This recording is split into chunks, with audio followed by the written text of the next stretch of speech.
lots and lots of information. It's a lot for me to handle, certainly.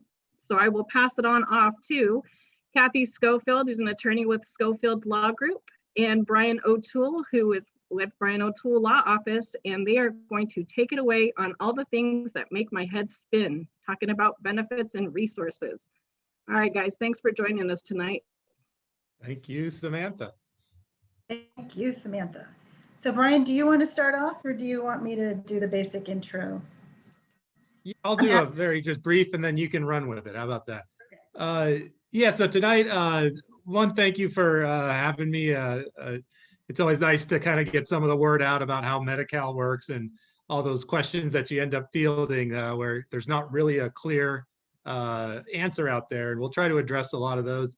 Sort of the way that we've designed the program tonight is to just sort of go through a narrative of, preparing an estate plan, and Kathy will talk about, authorities that you might want to include in that.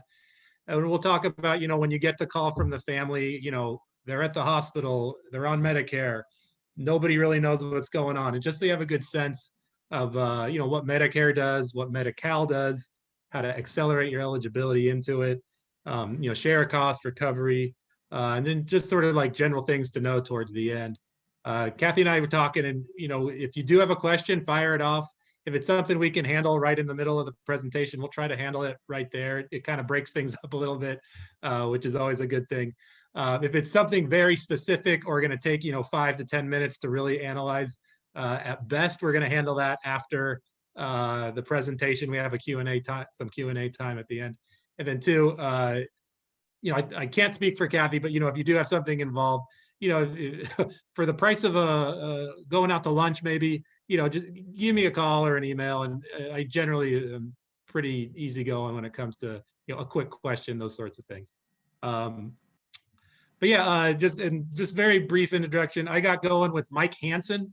If some of you old timers know Mike, he got me started in Medi-Cal about 10 years ago, and really sort of mentored me into it. And from there, it's just, each case kind of has its own little flavor to it, as I'm sure everyone's aware. But yeah, and I always say, it's a kaleidoscope of different rules and regulations and interpretations. And, just the more you do, the more you get a sense for what usually works. But there's no perfect way to be an elder law or Medi-Cal attorney, just because the rules are changing, and each county kind of has its own little way of doing things. But with that, yeah, Kathy can, she'll start us off talking about just, authority and that sort of thing that you might want to work into your estate plan. Well, thank you, Brian. So I wanted to start off first. I asked Ann to put together a poll with a very simple question, and I have to trust with all the technology, I am not a tech person, but the question is, who has ever filled out a Medi-Cal application?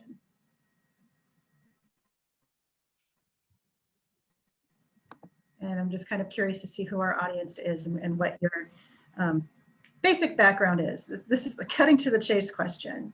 And while you all are doing that, just a little bit about me. My practice, unlike Brian, is kind of the smorgasbord of elder law work. I do trust administration, conservatorships, financial elder abuse litigation, and also Medi-Cal planning becomes a part of it. What I find is it's a really important thing to know the contours of, even if you're not going to be practicing it, because in a litigation context, you need to know what the consequences of a particular settlement might be. For example, what are the consequences of selling a house? If you have an elderly client whose skilled nursing could be in their future, you need to know that before you come to a resolution with anything that has to do with their estate and money. So even if it's not what you're planning on practicing, it's something, in my opinion, anybody who's touching on elder law should have at least the ability to issue spot. Okay, so according to the poll, we're looking like not so many have done a Medi-Cal application, or not have done one, and about, looks like 3/4 have not, which is more than I would expect have actually done them. So that's great. And having done one, you get a sense maybe of the, to me, learning them was stressful. They're not, any one question is not complicated, but it brings up a lot of sense of the nuance. So one of the things also with the framework, I've talked to Brian about this before. I think we both come from the perspective of when you're doing Medi-Cal planning, one of the goals is to divest the elder of their assets. And as somebody who's an advocate for elders, you, at least my personal philosophy is you don't want to do that unless it's absolutely necessary. A good Medi-Cal plan is one that sets it up so those planning tools are available to you in the future or to the kids in the future, but not a moment before it's absolutely necessary. And that's a question of the, you know, what our clients have worked so hard at to collect over the course of their life. This is their nest, this is their identity. Taking a house away from them or their accounts away from them just to facilitate Medi-Cal planning is a blow to somebody's identity and ego that you don't want to go there unless you absolutely have to. So the good plan is one that has a bunch of tools in it, but doesn't actually say, all right, we are taking away this asset and we're putting it in somebody else's name. And maybe this helps with a little bit of context. Everybody that I know in the past month or two has been freaking out about Prop 19. That raises a lot of the same kind of concerns. So, and in fact, if people have gotten familiar with the idea of the intentionally defective grantor trust, it came from Medi-Cal planning. So just a little trivia there. This is how Medi-Cal planners get excited as we talk about idiots and Prop 19. So as Brian referred to, our structure here is going to be answering the phone call. You have the kid calling you saying, my dad's in the hospital. They're going to discharge him to skilled nursing. Oh my God, what do I do now? How do I make sure that we can afford this? So the first question I would have at that point is, well, what do the estate planning documents say? Do you have the authority to do the planning that is necessary to be done? And what planning needs to be done? You need to have a sense of what the assets are. And if there is an estate plan or not an estate plan, then different things become necessary. So talking about that, when you get the call, one of the classic questions I'm sure you all have discussed in prior meetings here is who is the client? And if you're getting the call from the kid, more than likely, you've got the parent who probably doesn't have capacity, so can't be your client. It's going to be the kid that's the client. And that's important in understanding what the parameters of your job are. And if there is something that needs to be rewritten in an estate plan, can your client, the child, actually do that to facilitate the estate planning that needs to be done? Which is why, hopefully, the parent, when they had capacity, did the estate planning with somebody who knows what the issues are, and they have a beautiful estate plan that has it all laid out with the child having the authority that they now need, now that the time has come to do the estate planning for the Medi-Cal planning specifically. So where you look to see what the authority is, your client needs to have the authority to do transfers, particularly gifting, which is not an automatic authority that is included in a typical estate plan for somebody who's in their 40s. It's not generic language. You have to actually insert gifting as an authority in the estate plan. So in the papers that we're using as the supplements that you all get to take home as part of this, is some sites to some code sections. One is Probate Code 15401, which talks about in an estate plan what authority is in there naturally and what you need to say. So for example, if you've got a married couple, 15401A talks about how a spouse can only, if the other person doesn't have capacity, they can only amend as to what property they have contributed to the trust. So that can be a problem if you've got a couple and one of them is incapacitated. The spouse, unless there's specific authority in there, can't amend anything having to do with the incapacitated spouse. So that's an issue to be concerned with. Section B, settlers can give powers to somebody else to revoke or amend. And Section C talks about how an attorney in fact for one of the settlers can do an amendment, but only if it's specifically stated there. And if you also then read that with probate code 4264, that says that the authority to modify has to be expressly stated in the power of attorney as well. So those both work together. In order to amend a trust, for that kid to be able to amend the parent's trust, it has to be said in the powers of attorney and in the trust document both. And it's not necessarily automatic language that it's in there. It's hopefully that's something that has been addressed at the time where the estate plan was drafted. So if you've got some issues with authority, one of the things that you can do is go to court. If you've got a trust that hasn't been written in exactly the right way, you can amend a trust that has become irrevocable. And the best statute to do that under is 15409. And the rationale behind that is if the language, if the language of the trust itself defeats the purpose that it was originally created for because of unforeseen circumstances that you now find yourself in, like this person's going to need long-term care and oh my God, it's really expensive, then 15409 can allow you to go into court and get an amendment so that the purposes of the trust can be met. There's another code section, 15403, that also talks about amendments, but typically for this kind of work, 15409 is the easier of the two to use. I'm not going to go into a lot of detail about that. Just know that that's out there if you need to amend a trust. The other court action that's out there really is specific to a particular situation where you've got a married couple, one has lost capacity, and you need to do a transfer of an asset to get it out of the incapacitated person's estate. They're needing to get qualified for Medi-Cal. They're incapacitated. So then you need to find a way to get that asset out of their estate and into the other spouse's estate. It's called a 3100 petition. It's under the probate code, and it's got a whole section of code sections. But the basic gist is you're getting a court order to get that asset, like a rental property or something like that, that would otherwise disqualify them. And Brian's going to talk about qualifications, how to qualify for Medi-Cal. But that asset could disqualify the incapacitated person who needs the care.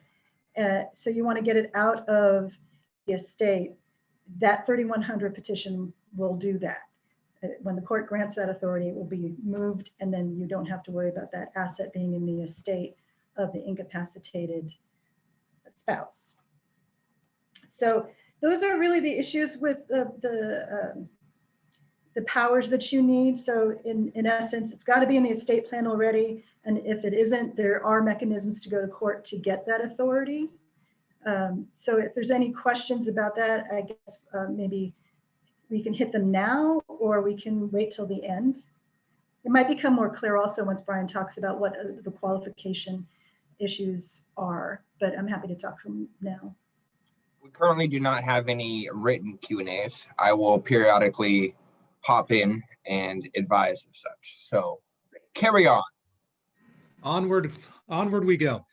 Yeah, so what Kathy was talking about is really what I consider the first step in Medi-Cal planning, which is, what does the estate plan say, if anything? What I'll talk about is sort of after there's some medical event. You get the phone call, not generally as before something terrible happens. A stroke, dementia goes from mild to severe. The fourth broken hip. Those are the sorts of things where the family starts getting really concerned, and that's when you get the phone call. Brian and Kathryn, we do have a question, and so I wanted to kind of pipe it in before we go on this one. Maybe you guys can both answer it. So the question is, under 15401C, what if the durable power of attorney includes power to create a trust, but there is no trust? Does the agent have the authority to create a trust and Medicare plan? I would say the answer is yes, because it doesn't give the contours of what would be included in that estate plan. I think the assumption is that it would be an appropriate estate plan at that time. Brian, that's a great question, by the way. Do you have a different interpretation of that, Brian? Yeah, I'd say most likely you would have the ability to make a trust. as a general rule though, if you, I guess you would make it in the event that someone owned a home and that they wanted to put the home in trust, and the home is an exempt asset, so you want to get the step up in cost basis upon death. So that'd be a reason to keep the house in the name of the Medi-Cal beneficiary, and then to avoid the probate and the Medi-Cal recovery, you could create a trust. You know, as a general rule, if you're gonna create a power of attorney with the authority to make a trust, you know, just make the trust. You know, whether it's a new client or an older client, you know, fix the problems as, or, you know, address the issues as they come up. Yes, Would be my 2 cents on it. Sorry to interrupt. My yes, but on that is with the gifting authority, since if you are going to be a fiduciary and you are going to draft a trust for somebody, and in it, you're giving yourself authority to give away all your parents' stuff to yourself, ask yourself who's going to complain about that. And if you come from a family that has a lot of drama, and people will see you as being very self-serving doing that, proceed with caution. You have to be really reasonable in what you're drafting and be very confident and document the hell out of it being in the best interest of your parent if you're doing that. Well done. Carry on. Yeah. All right. So what I'll talk about, you know, when you get the phone call and a parent, say, is in the hospital, most people are going to be on Medicare. Some people, if they're younger, will be on, you know, some sort of private insurance, Kaiser or Blue Shield. If someone's immigrated to the country, they may not be eligible for Medicare. But most of the time, your clients, when they're calling about Medi-Cal planning, they are going to they're going to have Medicare. So Medicare is a good place to start, having a general understanding of what Medicare does and what it doesn't do, and then where Medi-Cal can supplement what Medicare does. And so you know, one of the challenges to Medi-Cal planning is all the rules are kind of set up all across a different set of the probate code, the welfare institutions code, Medicare. And so I just have I have a PDF that I've used in the past seminars, and certainly if you'd like it, I can send it to Anne and she can email it out to the participants here. But let me do a little share screen. There we go. And share. Okay, and so, you know, the probate code, that's what Kathy was talking about, 4264. That has to do with the powers of attorney and getting into trusts and modifying them, that sort of thing. Also the gifting. Keep going down, 15401, that has to do with the trust authority. And where I'm going here is, you know, some rules about Medicare. And so Medicare works really, really well for doctor visits and for hospital visit. It's a very, it provides a lot of coverage. Where it doesn't provide as much coverage is for long-term skilled care, SNFs, skilled nursing care. And so the first question that you want to ask is, if someone's going into a nursing home, is, will Medicare cover some or all of their stay? And so in order to get Medicare to cover your skilled nursing facility stay, you have to have a 3-day stay at the hospital. And that does not include the day of your discharge. So really it's a 4-day stay at the hospital.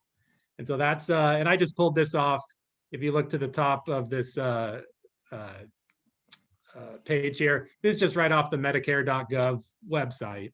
But it's a great resource because this is a question that a lot of people have, and it's not very well understood, even at the hospital level, about, you know, what happens when someone goes in. And what hospitals have been doing the last few years is they create something called observational status, which does not count as one of your 3 days. That's because the hospitals get audited by Medicare. And if they have people who shouldn't be in the hospital staying at the hospital, the auditors come down. And so bottom line, you're in order for Medicare to cover skilled nursing rehabilitation, you need to be in the hospital 3 days, not including the day you're discharged. And so then the other question is, well, you know, if that happens, you know, what if I have to go in and out of the hospital?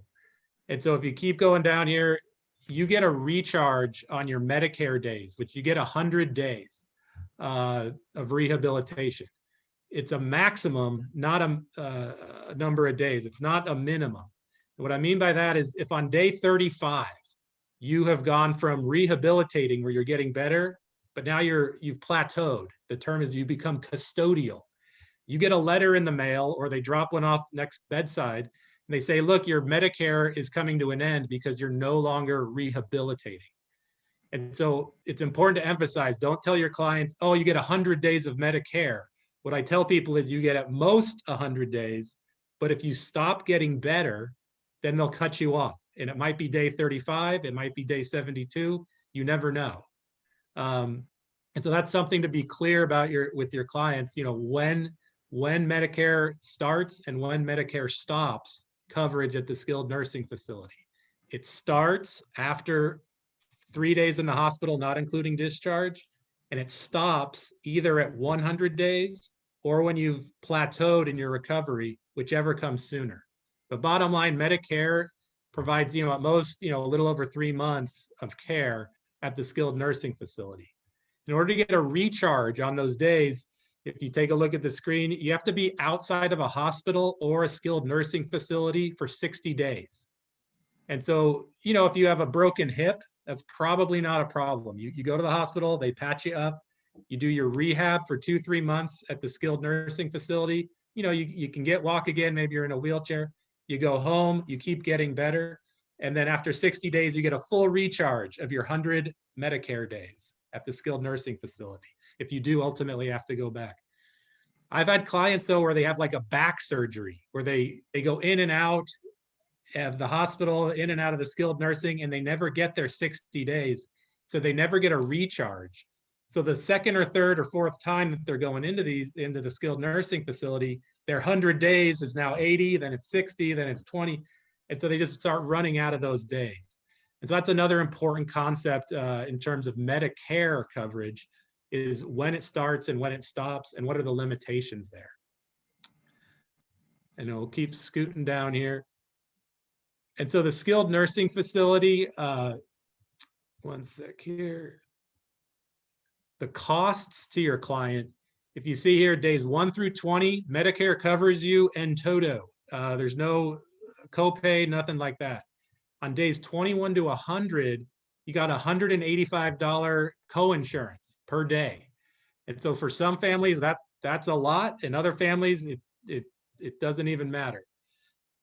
When you hear people, if they have a supplemental Medicare plan, almost every single one of those supplemental plans will cover that coinsurance. And so that's, you know, when you buy the insurance, you know, it's never a good deal until you need it. But for supplemental Medicare coverage, one of the benefits is that they will cover generally that $185 coinsurance per day for days 21 through 100. And so that's another just a financial issue that your clients, you know, need to know about. And then, like you can see here, you know, after day 100, Medicare just doesn't cover you anymore. You know, end of story. And so that's where the end of Medicare is, and that oftentimes is where the beginning of Medi-Cal begins. Is that kind of making sense? Or if there's any questions, fire them off. But you know, you always start with what coverage do you have right now? And for a lot of people, that's perfectly fine. You know, they had a broken hip, they go in to the hospital, they get out into the skilled nursing, they do some rehab, they go home. There's no need for Medi-Cal. You know, other times it's going to be a long-term stay, and it becomes really important in terms of managing the finances about the timing and the initiation of your Medi-Cal benefit. Let's see. Right. So, okay. So the next phase then, so let me get out of here. There, I'm back on track. So, you know, the next phase here then is your client went to the hospital, they get into a nursing home. And I always stress that the hardest part in this oftentimes is getting into the nursing home that you want to be in. Nursing homes, just the finances, or the way the industry works is You make the most money doing Medicare rehab. You can make $1,000 a day on the bed or more. You make the least amount of money doing Medi-Cal for long-term care. You might make $200, $300 on the bed. So the bias for the nursing homes is the Trojan horse for your client is to go to the hospital, get their 3 days of Medicare or 3 days of hospital stay to trigger the Medicare coverage. That is exactly the patient that a nursing home wants, is someone doing rehab coming into the facility. What they don't want is a phone call from a spouse that says, "Oh, I'm at the end of my limit. We need a long-term care solution. Do you have any beds available?"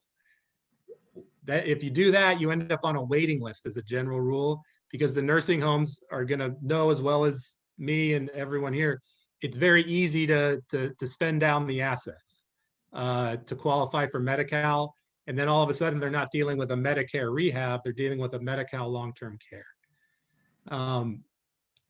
So really the next phase then is your client goes to the hospital, they trigger the Medicare skilled nursing facility benefit with their 3-4 days in there. They transfer to the nursing home. Now they're on Medicare, and their 100-day countdown, and maybe less, is starting to tick. And that's where you have to have a heart-to-heart with the family. If the client wants to go home, which is normal, and you hope that works out. If the client goes home, it's hard to get back in. I had a guy who wanted to go home for Thanksgiving. I said, look, if you go home and you're discharged, it's going to be hard to get back in without routing your way back through the hospital, because they're not, generally the nursing homes aren't that happy about taking someone directly from home. It's possible, it's just hard to do. So then the issue becomes, how do you transition from Medicare to Medi-Cal? And the first question is, what are the assets? Medicare is based on your age and whether you have enough, credit, Social Security credits to qualify. Medi-Cal has to do with whether or not you're financially qualified to become eligible for the long-term care program.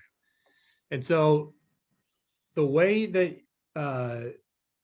you're going to have to approach this is you have to take a look at what the finances look like.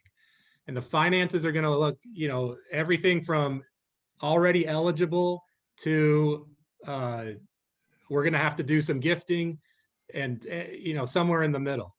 And if you have the authority with your trust and your powers of attorney, which Kathy had started out with, that's what's going to give you the tools to navigate this process. If the patient is either incapacitated or has told you, look, I can't go home, it's just not safe for me anymore. Or, if the family, if you're working with the spouse who says, look, it's not safe to go home anymore. The role for you is going to be to figure out, how do I get them from too rich for Medi-Cal to just poor enough, is kind of the phrase I use.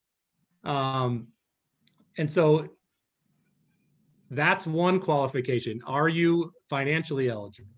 The other qualification for long-term care Medi-Cal is, are you in a nursing home or not?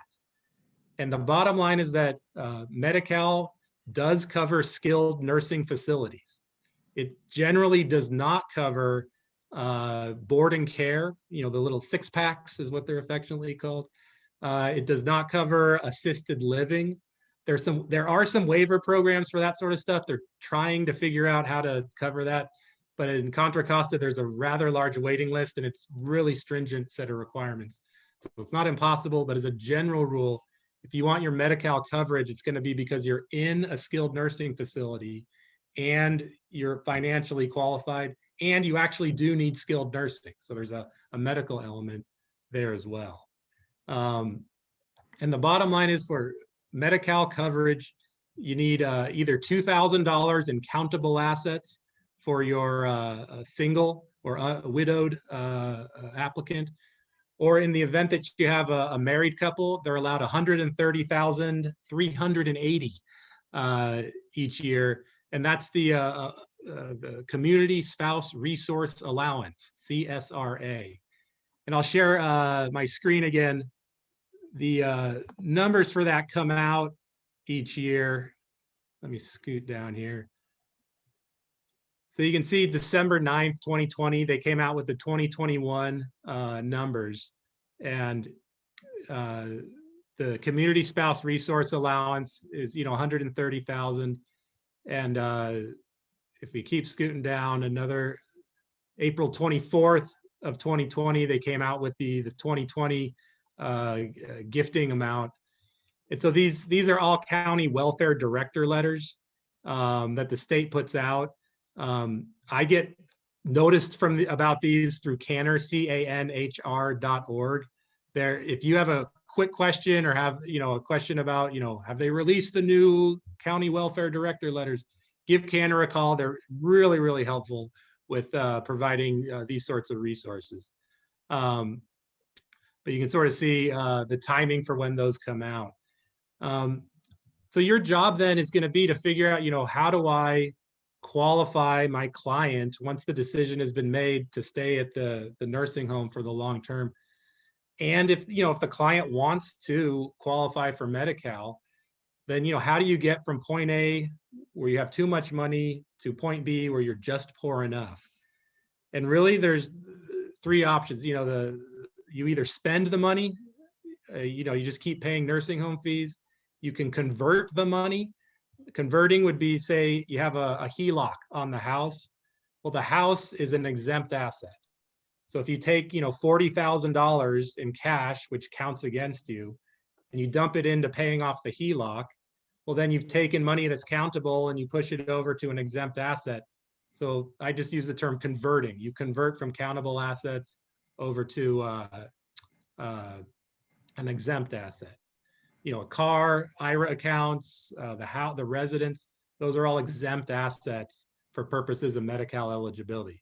So I've had people who, live in $1.5 million home qualify for a program designed for the poor, simply because their wealth is in IRAs and the house.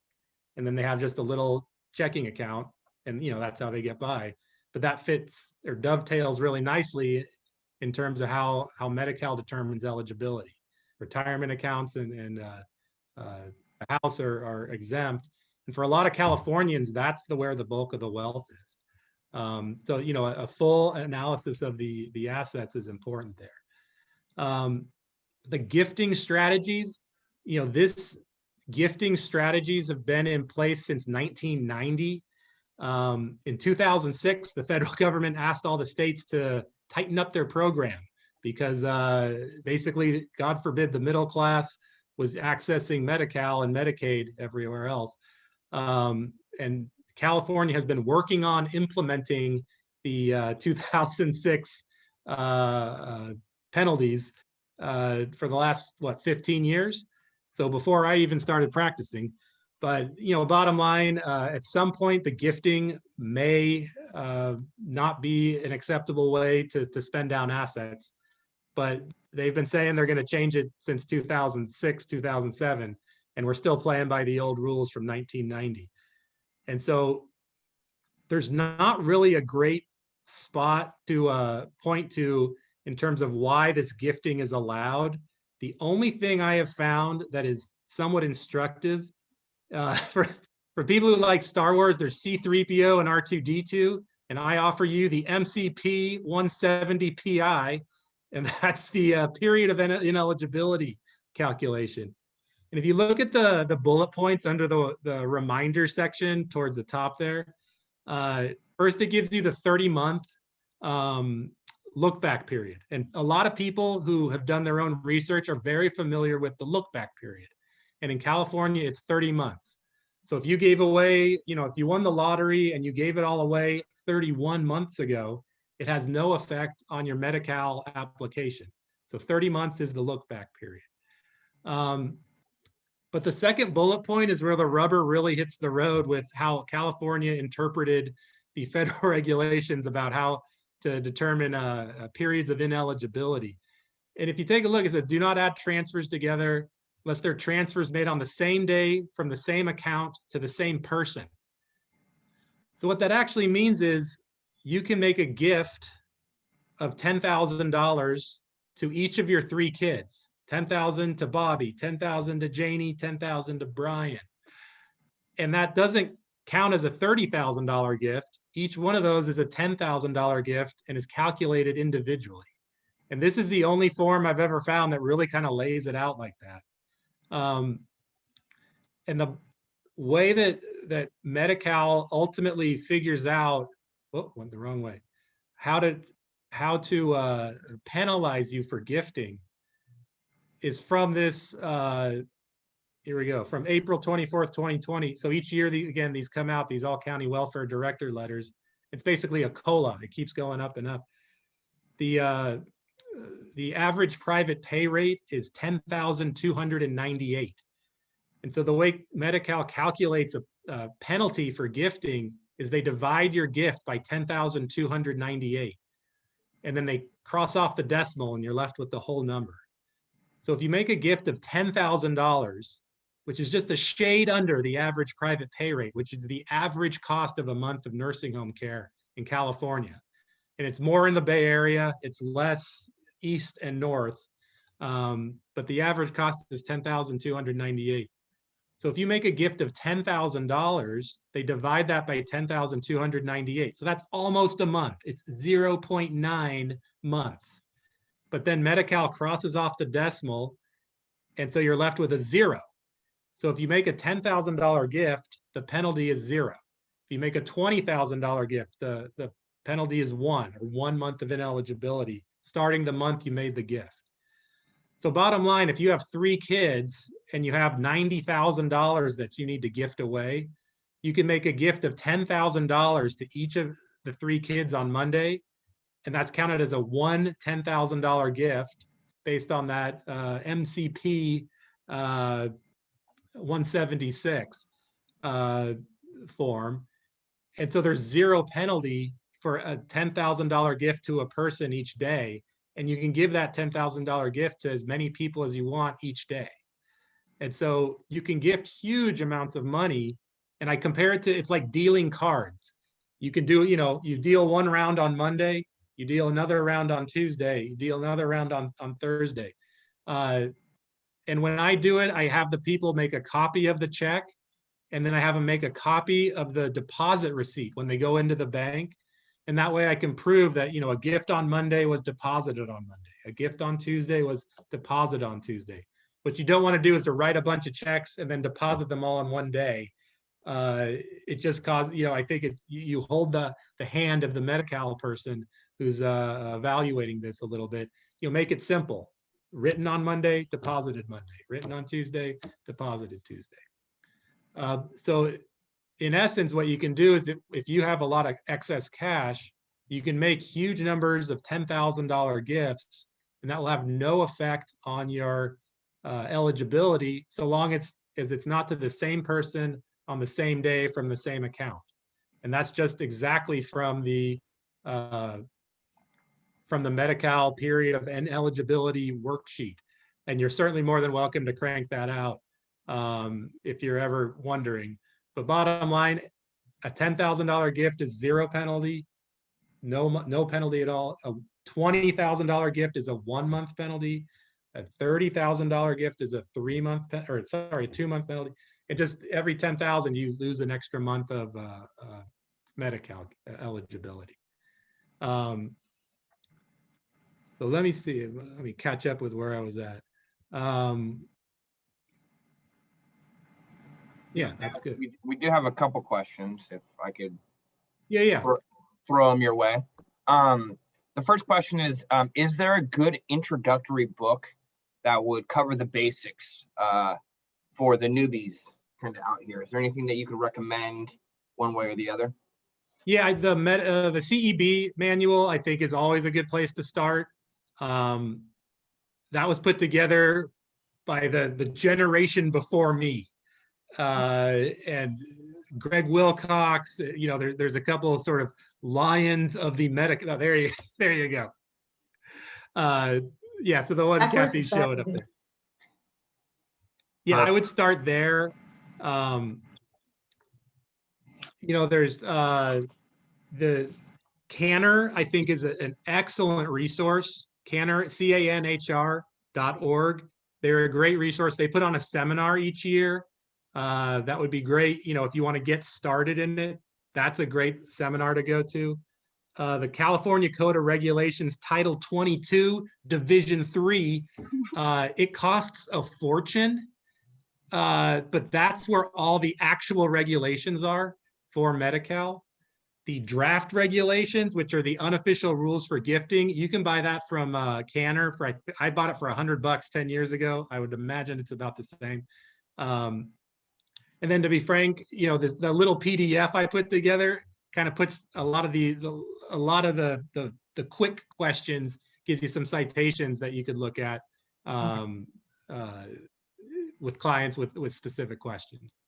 So we have another question from Mr. Craig Judson. Oh goodness, this should be interesting. Too often, John Muir seems to keep elderly patients in observation for several days, but never really admits them to trigger the 3-day Medicare coverage for rehab. How, I think it's, do we protect our clients in this situation? Well, you got to sue John Muir. No, honestly, this is a very frustrating part of the practice, that there aren't great legal solutions to John Muir's administrative decisions. The best way, I think the best advocate is a family member who is barking and barking and barking to get them into or out of the observation status. And I've dealt with that before too. And it's very, very frustrating, because when they're in observation status, it never triggers the skilled nursing eligibility. And so the nursing homes won't even take you. And so it's something that, you know, if you can talk to the doctors are ultimately the ones who make the decisions on that. And you have to get away from even the ER doctor who's, you know, treating 100 different things. You need to go back to the primary care physician, have the primary care physician lean on the emergency department at John Muir. I won't say I've had, you know, stunning success with that, but at least you are having the doctors leaning on other doctors, which is a whole lot more effective than, you know, attorney letterhead accomplishes a lot of, or gets a lot of things rolling. Doctors don't, it just doesn't even get to them. So my sense is that you lean on whatever primary care physician the patient already has. You lean on that doctor who's going to have a better understanding of the situation. You lean on that doctor to say, hey, we need you to step up for us on this. You know, the bottom line is, you know, any letter you write is going to John Muir compliance, and it might be 2 months before you hear anything, which the timeline just isn't going to work out for getting the job done. A doctor calling the emergency department saying, hey, this is my patient, we need to get him admitted. I think that's the best case, or the best advice you can give on that one. But that is a frustrating part of Medi-Cal planning in general, is that not every problem has a great legal solution. And as lawyers, it's good to know kind of where you can poke things directly and where you need to kind of call in different cavalry. And the primary care physicians would be where I would start. We have a few additional questions, but I don't want to kind of pause this. So if you guys want to continue on, I can kind of chime in a little later, or do you want me to keep going? You know, we are quickly moving through our allotted time. So yeah, let's probably move forward. Yep. Yeah, and then we'll sweep things together when we're done. Yeah. Excellent. All right, so Kathy, I'm going to hand off share of cost to you. Okay.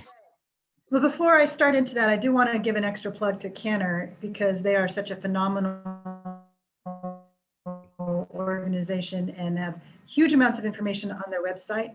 Canner is California Advocates for Nursing Home Reform, just so you know the letters.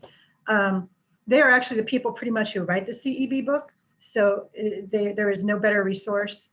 And on the website, they have information for lawyers and for consumers that break all of this down, and I think in really digestible amounts. That's where I point both clients and other attorneys who need to figure this stuff out. So can't say enough about them. And if you're thinking about going into elder law generally, or this specifically, in the before times, they did great conferences and had Medi-Cal introductory sessions. They usually hold it in Monterey. It's a couple of days in the fall. I can't say enough about that as a way to learn how to do this. What we're covering in an hour, they cover for a day. You know, it's a lot of information and we're just skimming it. So with that, let me jump into what share of cost is. Share of cost is basically how much you are going to pay for your long-term care at a skilled nursing facility. So as Brian said, the amount that the DHCS says it costs on average every month is $10,298. So what part of that are you paying if you're on Medi-Cal? If you've got money to pay, the state wants you to pay something. So the general concept is all but $35 of your income is going to go toward the share of cost. Now, all of those words expand into bigger concepts. I'm going to share my screen real quick because I've got a couple of examples for you to kind of work through the math of it. Where is it? There it is. All right, can people see that? So using the example of a single person, net income, if you have $1,000 a month of Social Security, your share of cost is going to be 1,000 minus 35 or $965. And the state's going to pay the rest of that amount, which is $9,333. Now, net income, what I mean by that is there are things that can be deducted from your income before they calculate share of cost. So medical health insurance premiums. So for typically what that is people who are on Social Security have the Medicare Part B, the salary, your income. The big thing is unpaid medical expenses, old ones that are still pending. And typically that comes up in the time period between when you apply and when you actually get your Medi-Cal. So it can sometimes take a couple of months. If you manage to not pay the skilled nursing facility in that time period, then Medi-Cal will actually pay for it, meaning that you won't have to pay your share of cost until all of that is paid off. So there's a case that stands for this proposition. It's Hunt versus Kaiser. And that's an important concept to consider because at $10,000 a month, that's a lot of money. And if you can manage to avoid having to pay that, then that's huge for a lot of families. Medically necessary supplies. So that could be prescriptions. And that's something that you have to work out with the facility. You give them the information and the cost for that, and they're supposed to cover it with the payments that they're getting from Medi-Cal. And just, wow, this is a big complicated add-on issue that I'm just going to touch on. There's this concept called intent to return home, which is important to whether or not you qualify and whether or not your house would disqualify you. But if you are someone who's in a skilled nursing facility and it's expected that you return home, only then will maintenance of your home be something that you can pay for out of your own income. Otherwise, it's not counting. You're going to have to figure out another way to maintain your home. So people think about renting the home while the person is in skilled nursing. But if that's what you're doing, you can't use any of that person's $1,000 of income to pay for the maintenance of the home. So it's a real balance. Once someone is out of their home, how do you keep the home and maintain it? And that's something that you as the attorney are going to want to work through the details of financially of how the plan is going to work out. So then with share of cost, where it gets really interesting is with married couples. They divide that into the community spouse, the healthy spouse, the well spouse, or all terms used for the person who's still living in the home.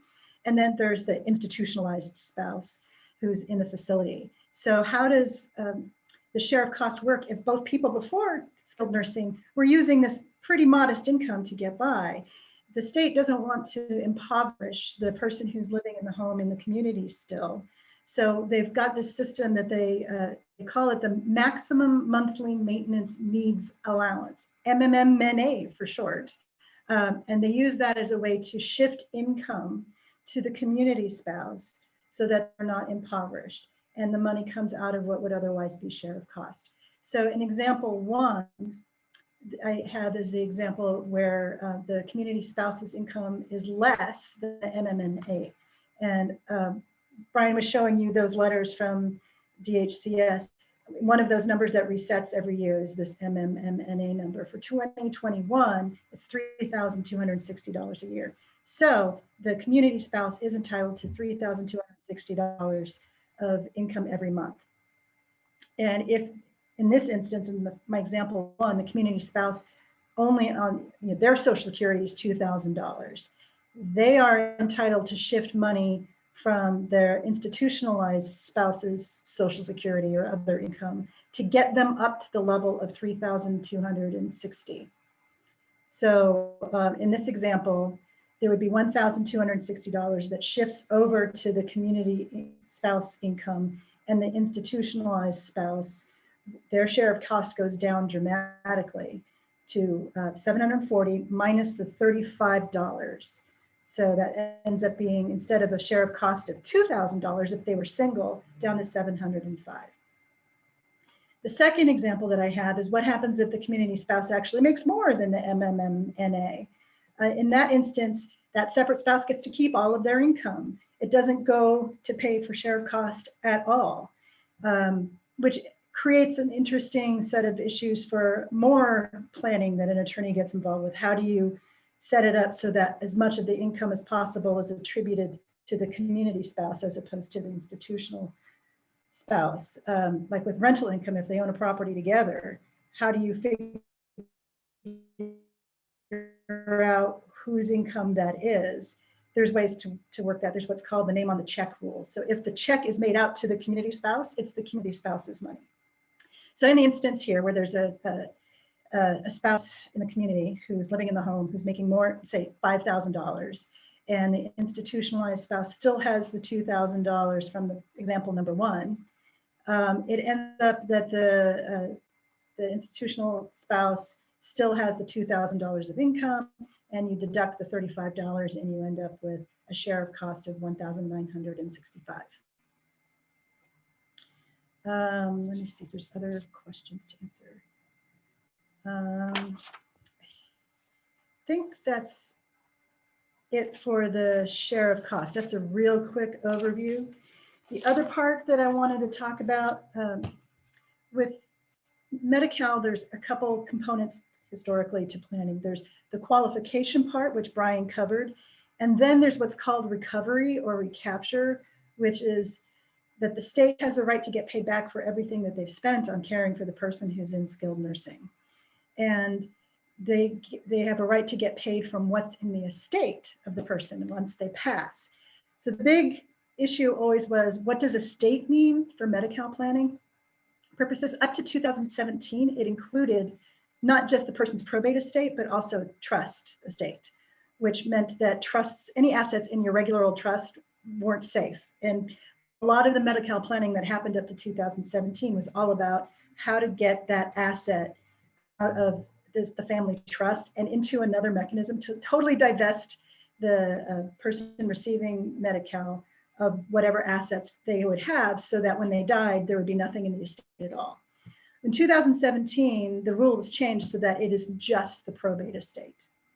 So that means all of that planning we had to do, all the fancy stuff, and there was lots of tools about that, all doesn't matter anymore. So all you need to do is make sure that when the person dies, that there's no need to probate the estate, and then there would be no recapture by the state. So it's way simpler than it used to be. Now all the emphasis is really more on the front end part of how you do qualification. And then as the attorney, you want to make sure that you've got a solid basic estate plan. And that's pretty much it for recovery. That's a really fast thing to cover now. It used to take a lot longer. So Brian, do you want to move on to the next section? Yeah, so, Now, it's time for questions. oh yeah, I see a couple questions. One question, if someone does the daily gifting and gifts hundreds of thousands of dollars over a month, does he need to prepare a gift tax return? What I tell people is the legal answer is yes, because if you go over $15,000, that's over your annual gift exclusion, then it starts chipping into your, what, $11.5 million lifetime gift limit. I will say this, I have had people, you pay the accountant $500 because it's a rich person problem to file a gift tax return that you gifted, $400,000. And now you only have $11.1 million left in your lifetime limit.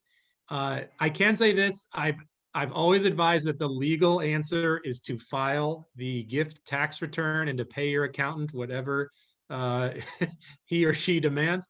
I also add a caveat that in the course of doing this, maybe 1 out of 10 people will actually file the gift tax return. And I've yet to hear of anyone who's apparent, they have algorithms for this sort of stuff. I've yet to hear of anyone who had the IRS chase them down to file a gift tax return to ultimately collect 0 in gift tax. Because the bottom line is if you're anywhere near the $11 million limit, you hire a team of nurses at home. You're not worried about, $800,000 in gifting, or more often $80,000 in gifting. But I think the legal answer and the advice you got to give is, yes, that is the law. But I do add that caveat that I've yet to find anyone get hammered by the IRS for an unfiled gift tax return. I don't know if you have anything to add on to that, Kathy. Okay, then another gift about the $10,000 allowed gifts. There's no limitations on the transferee's number. No, you can gift, if you have a really big family, say you have 8 kids, you can give $10,000 to each kid each day. So that's 80 grand a day, or grandkid. So yeah, there's no limit on the number of transferees. Must the transferee be an individual? I'd say try to make them individuals. I have seen, certainly in the old days, when you were gifting into Medi-Cal trusts, I've seen it done that way, where you gift into a trust. I've also seen gifting into special needs trusts for, say, a grandkid. So not necessarily does the gift have to be to an individual. It's always important. It has to be to someone other than the Medi-Cal beneficiary. So no joint accounts with the Medi-Cal beneficiary. You have to completely sever the availability of that gifted asset from the Medi-Cal recipient. And then what if the Medi-Cal recipient receives a lump sum insurance inheritance? I've dealt with this one. You basically try to get it out as quickly as possible in $10,000 increments. And then what I do is after I've gifted it, I notify Medi-Cal. Technically, you're supposed to notify Medi-Cal within 10 days. But I've yet to have Medi-Cal bark at me for waiting a month for me to get, copies of all the gift checks, copies of the deposit receipts, a copy of the bank statement. And then I just send it in and say, hey, in January of 2021, we received an inheritance of $80,000. We gifted it. And, as long as you're under the 2,000 for 1 day a month, you're good for the whole month. So if you receive the gift in January and it's out by the end of January, you're totally clear. It's best to do it that way. If you have to go into the next month, you're under 2,000 at the beginning of January and you're under 2,000 at the beginning of February or at the end of February. Well, then I think you make the argument, hey, we were good for 1 day in January, so we're good for the whole month, and we're good for 1 day in February, so we're good for the whole month. But I'd say make an effort to time it so you get the gift at the beginning of the month, or you get the insurance or the inheritance at the beginning of the month, then gift throughout the month. By the end of the month, you're in the clear. And then always report that to Medi-Cal. You do need to report that to Medi-Cal in one shape, form, or another. All right. Yeah, and then I sort of had this things to know, and just sort of little musings of mine. nursing homes, a Medi-Cal patient is not a nursing home's best friend. The nursing home is gonna try to maximize the value of their bed, and that's with Medicare rehab, and it's not the Medi-Cal long-term care. So one of the terrible games that goes on is if you have your patient, you've gone through all the work to get on Medi-Cal, and you patting yourself on the back, you got your approval, everything's fine, and then 4 months later, you get a phone call. Oh, my mom went to the hospital because she had a minor stroke. And the nursing home called the hospital, called 911. They took her to the hospital. And then they got her patched up. She's doing all better. She's doing great. We're trying to get back into the nursing home, but they said they don't have any beds available.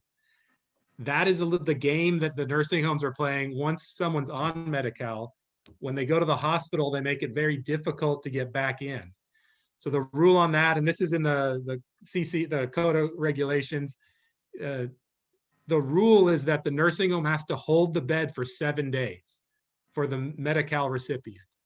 Beyond that, you have to pay the nursing home their private pay rate to hold on to the bed.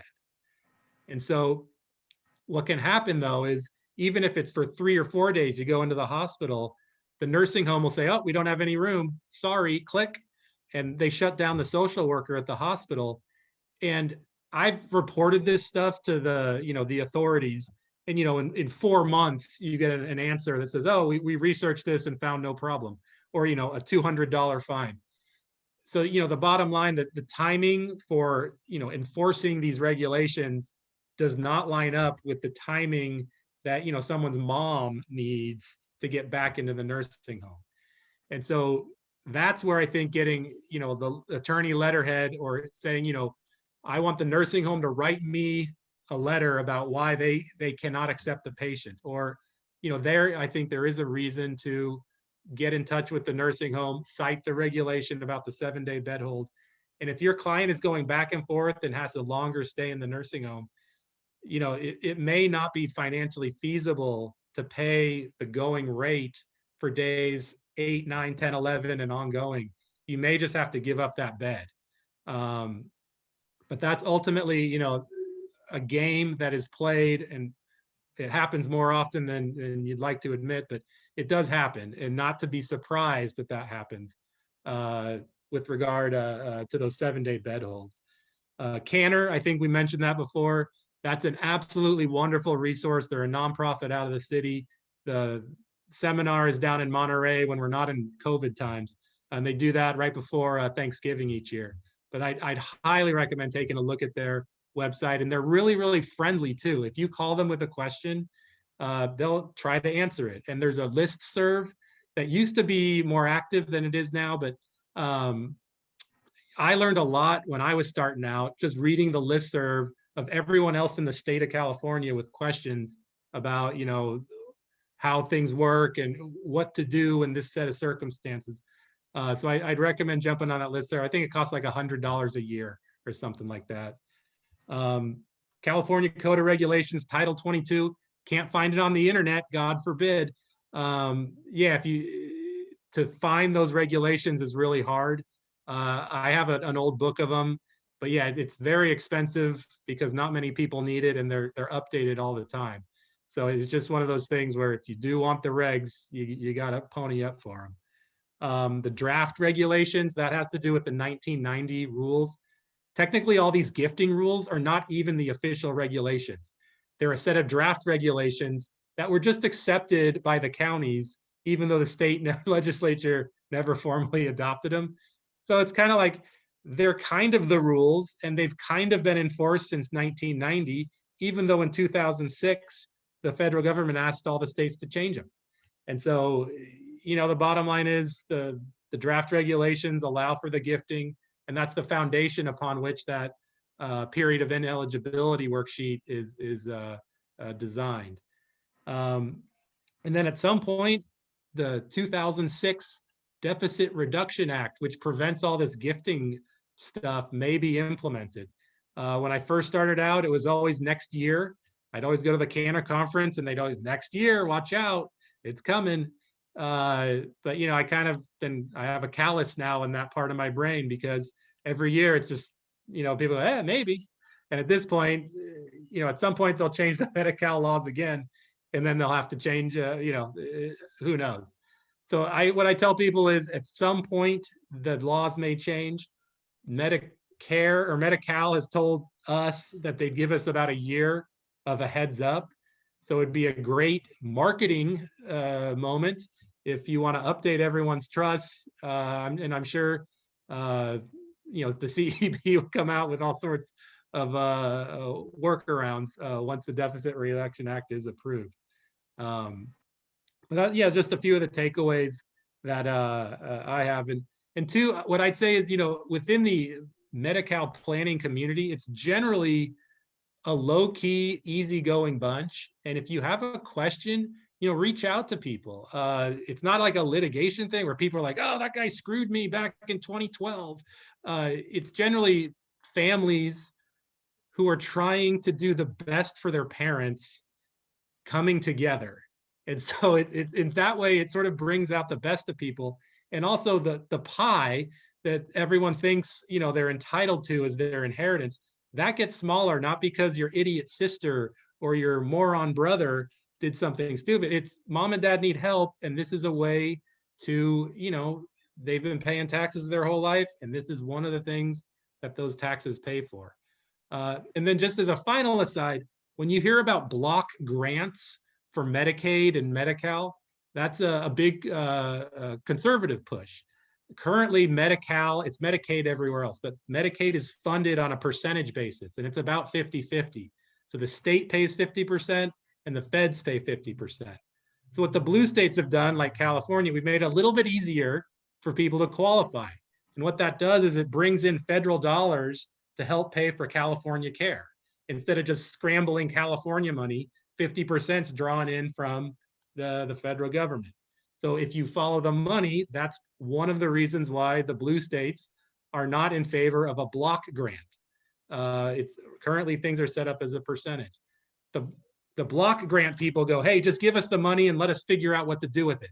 And that's a very, if you're a big states' rights person, yeah, that's exactly what you want. Let each state decide what's most important, and don't put a bias, a financial bias towards accepting more people onto the program. So just as a political, you'll hear block grants come up from time to time, but that's kind of the interplay where the blue states have taken 15 years and still haven't implemented the DRA rules to limit the gifting.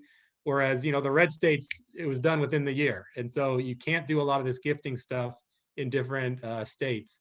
But California, and I think it's like 18 or 20 states, they still are, they just say, hey, we're working on it.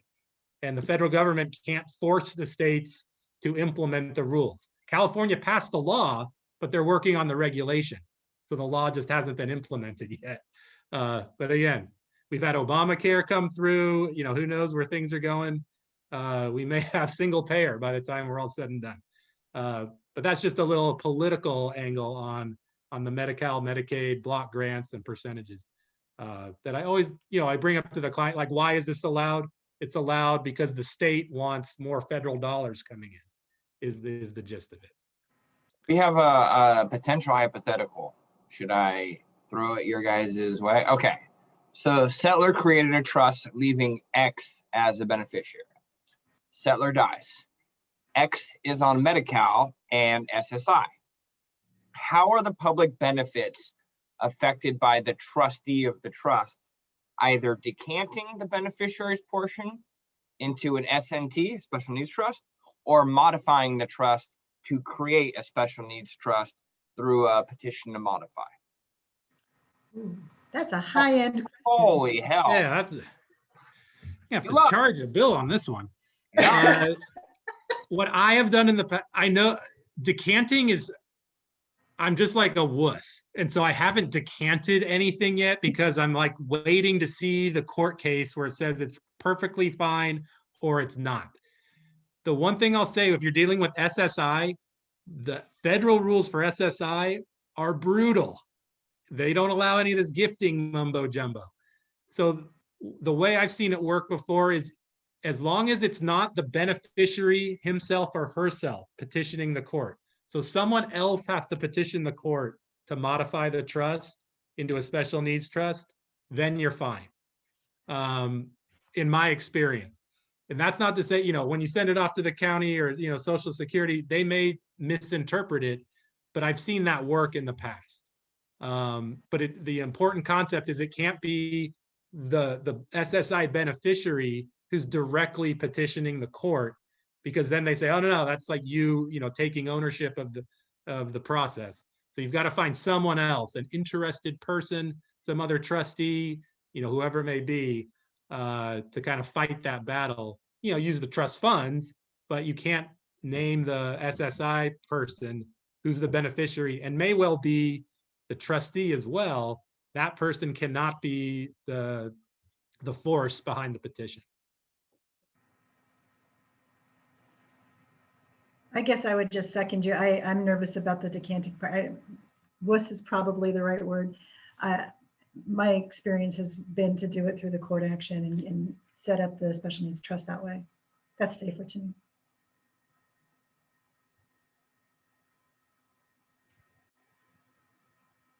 Any other questions? My other comment, going back to all the stuff that Brian was just talking about with the federal law and the state law stuff, be very, very, very, very careful about doing your research on Medi-Cal online. There's a lot of misinformation and you don't know where it's coming from. And clients all the time will say, oh, there's a 36-month look back. No, there's not. So they come having done a lot of research that's useless. So just be very careful as you're starting out to go to trusted sources for the information and make sure that your clients don't think they know more than they do. It's really confusing stuff. Yeah, that's a great point. I would second that. I'd say, you know, Canner and the CEB. And then, you know, then just look at the regulations as well. I had a guy, he had all this stuff. Anyone who talks about a 60-month look back period, that's the DRA. And so it just tells me they've researched, you know, Minnesota's Medicaid laws. And, you know, people do an enormous amount of self-help and self-research, and they kind of call you after it's all scrambled all to hell. And your job is just to say, we're in California, these are the rules. And it's always a hodgepodge of DRA rules, other states' rules. And it's just, you got to kind of stay on the straight and narrow. And I read a book a long time ago. It said, you know, there's an armadillo and a fox. And, you know, the fox is really clever and uses all these different techniques. And the armadillo does one thing and it does it the same way every single time. And I am an armadillo when it comes to Medi-Cal planning. I don't even think I've used an IHSS or the Medi-Cal planning trust. I'm a gift guy. Like, that's what I like to use. And that's how I try to arrange things. And if it's a situation where like family squabbles and all this stuff, what I've done before is like, I'll gift like $100,000 to 3 or 4 people. And I say, we're not just going to park it with you. We're going to create a third-party special needs trust. And we're going to take the money that was just gifted to you. And I'm not making any more gifts until all of you deposit that money into the special needs trust.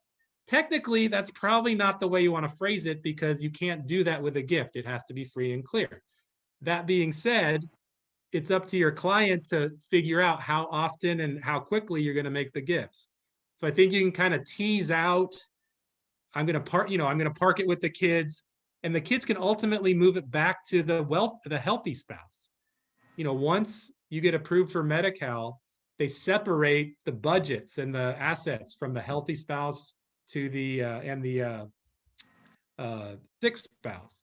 And so if you gift all the money to the kids, then you wait for your approval, then you just gift the money back to the healthy spouse, and you just make an individual trust for them. You've got to keep that the married couple, you have to keep the sick spouse under $2,000 in their own name going forward, but you can dump all the money back to the healthy spouse, and that really brings everything full circle. If you're dealing with a single person, you can't park it back. You know, you might create a third-party special needs trust if you want that extra level of legal protection.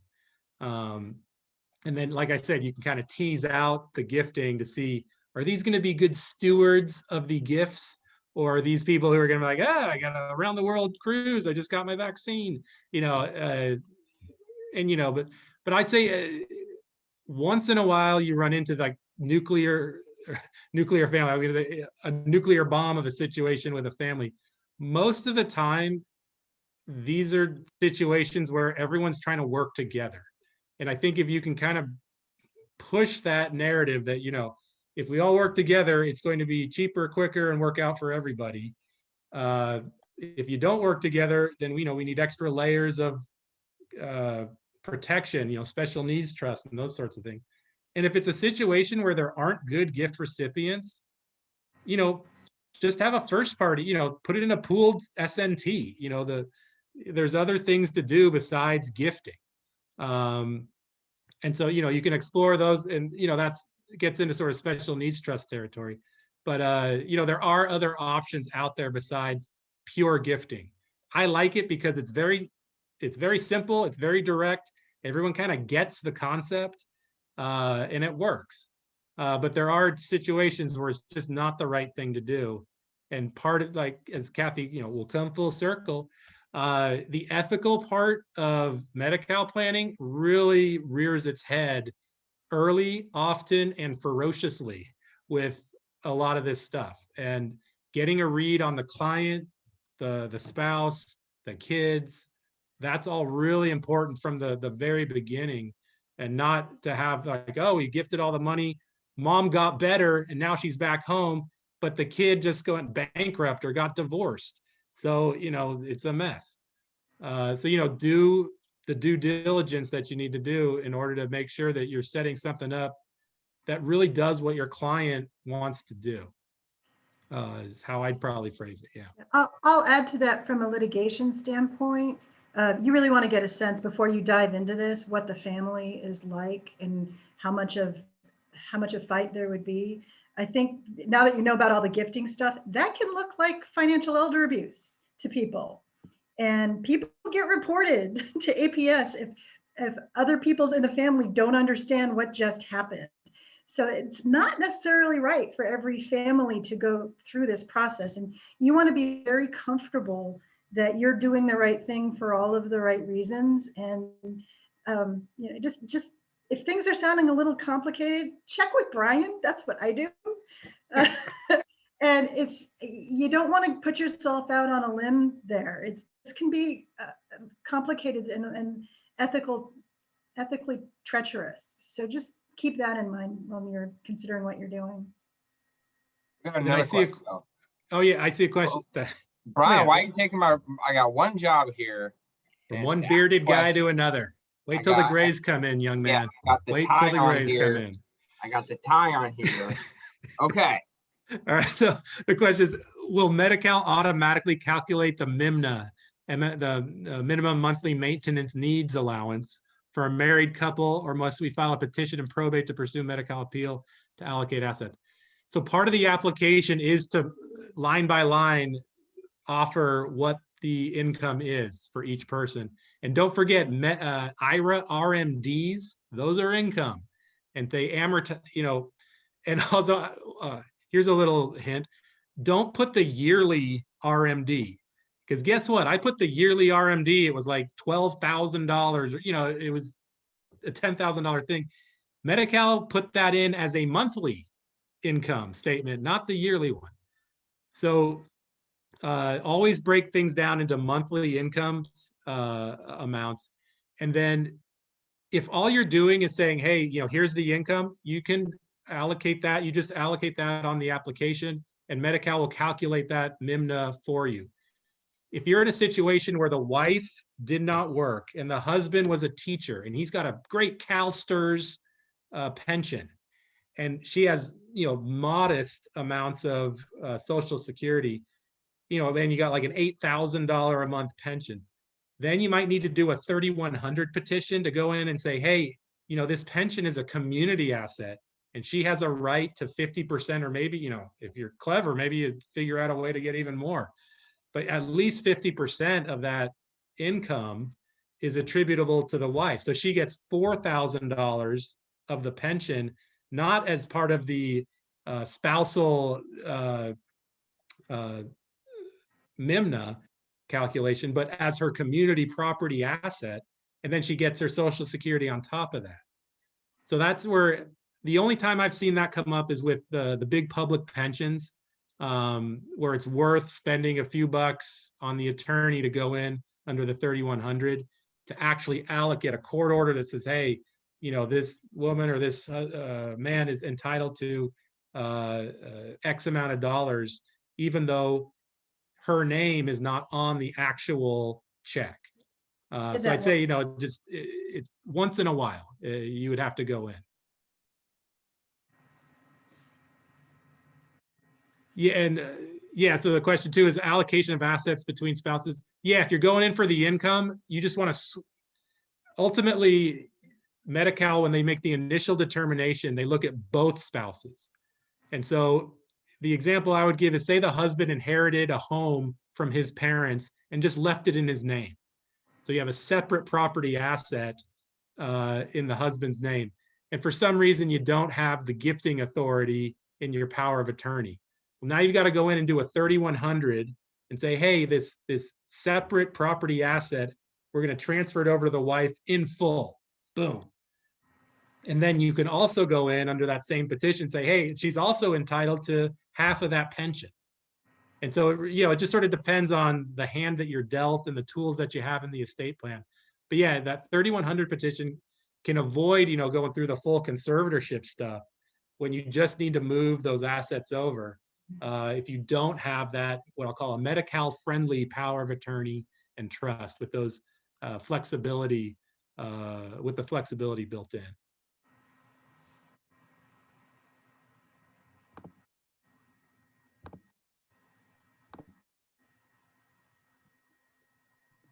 There we go. Any other Did we questions? survive a round of benefits now, everybody?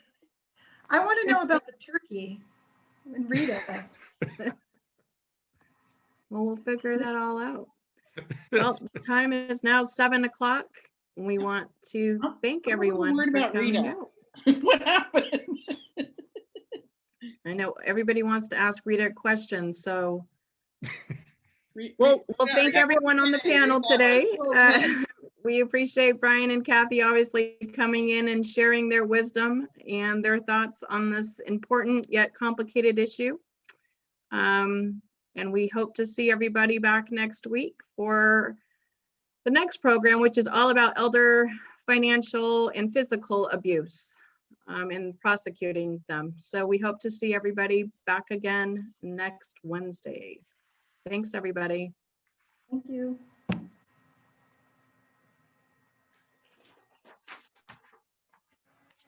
And thank goodness you're on mute, because I'm sure you're talking trash. Who knows what I just said? No one, and that's probably best. You But know thank what? you guys, and we'll see you all next week. Hey, Brian, because you didn't wear a tie, I felt necessary to wear one so that together we are like a complete human. Yin yang, brother, yin yang. Right. All right, I'm gonna end the meeting. We'll see. Kathryn and Brian, thank you very much. You guys were awesome. Thanks a bunch. Yeah, glad to do it. I'm afraid I don't want to grow old, but now I know who to call. All right, well, thanks for having us. Thank you again, both of you, for the time, effort, all that. It was greatly appreciated, and it was very informative. So, job well done. Kudos. And yeah, if I can email